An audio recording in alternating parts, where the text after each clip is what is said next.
Hello, it's Karen, the Weekend Craftaholic, and today I've got a process video for you. This is actually a new book that I've created myself, just from some old gift wrapping paper actually that I got at Christmas. And I thought it would be a great cover for a little traveller's notebook insert, just to celebrate my achievements on YouTube. So I know for a lot of people celebrating 100 subscribers or 200 subscribers may seem absolutely nothing.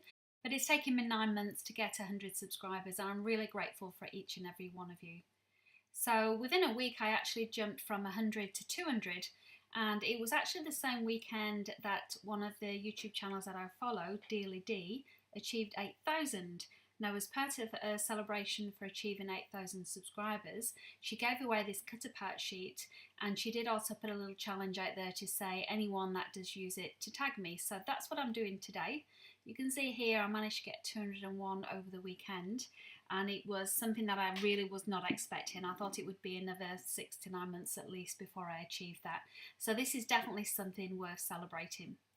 So what better way than to use this cutter part sheet from Dearly D. Now I have to say I would never use anything as colourful as this, so it really was a challenge for me, and one that I really embraced.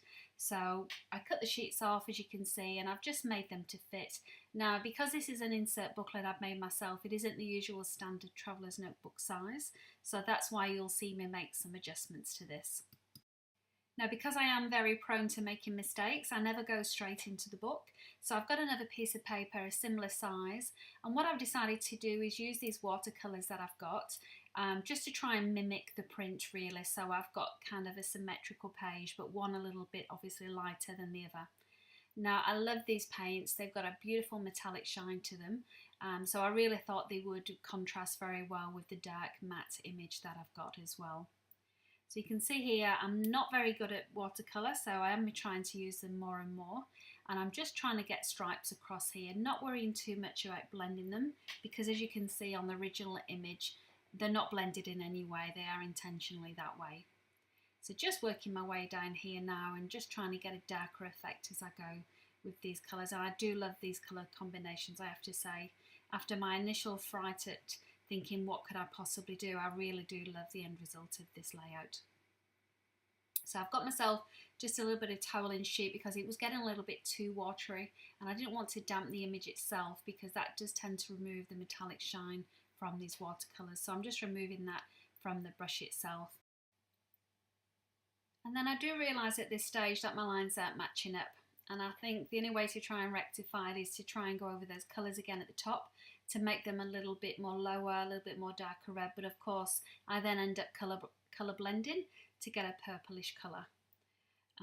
But that's fine because I stick with that, and I decide with my inserts that I'm going to put on, I'll just hide some of that effect instead.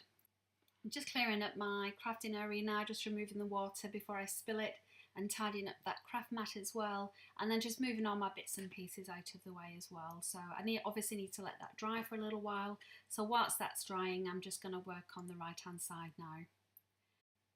Now I've got a little screenshot of my channel page where it actually shows how many subscribers I've got, and I'm just trimming that down so that it does fit on this little insert as well.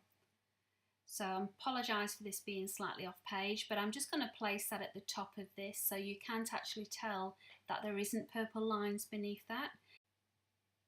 And then I'm also looking at the rest of the giveaways as well to see how I can make that work and just to cover up some of this.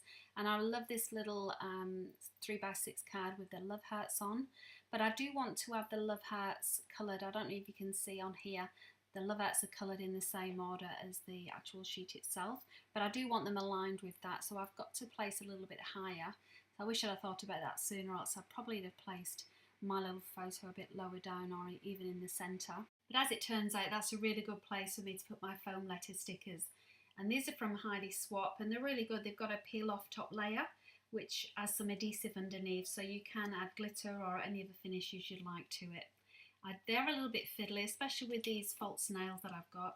My lord, I'm not used to having acrylic tips on, but my nails were absolutely shot. So although they might look okay on screen, they're really difficult to craft in.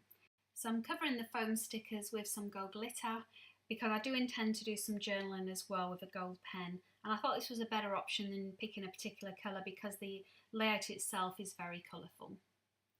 So those are, as I say, the Heidi Swap stickers. I've had them for ages from Spotlight, and one of the things I'm trying to do this year is use from my stash. And speaking of which, I've had these stickers for a while from Ali Edwards. These were from A Week in the Life.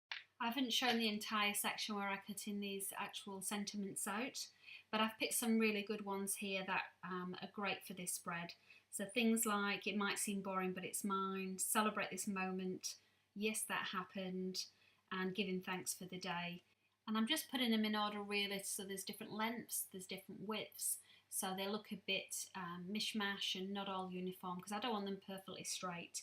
I want them just kind of layered on the sheet itself over this glittered rainbow effect that I've made with the watercolours.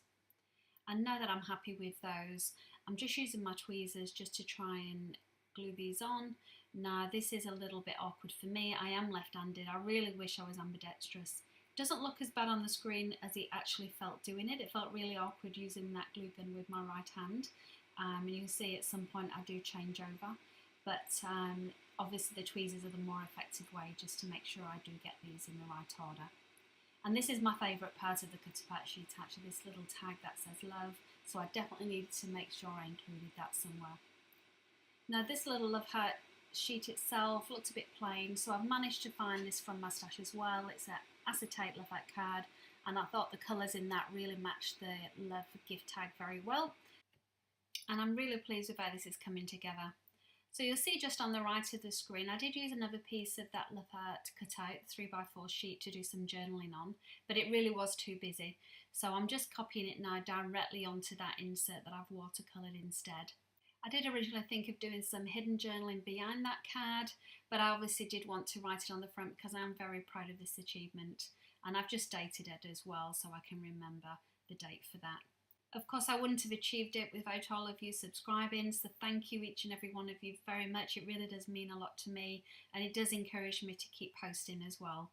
I love what I do crafting, and I really enjoy the process of editing and posting these videos as well. It's great to share off the work you do if you're not surrounded by crafters who also appreciate it, so it is a great outlet for me. So just trimming the edge of that now in the book. And that's the book done, I guess. So there's my cover, which I love, my 100 and 200, and let's hope it isn't long before I'm able to show another one with you with magical 300. And thanks again for Dearly Dee for sharing this and for inspiring me with this cutout sheet.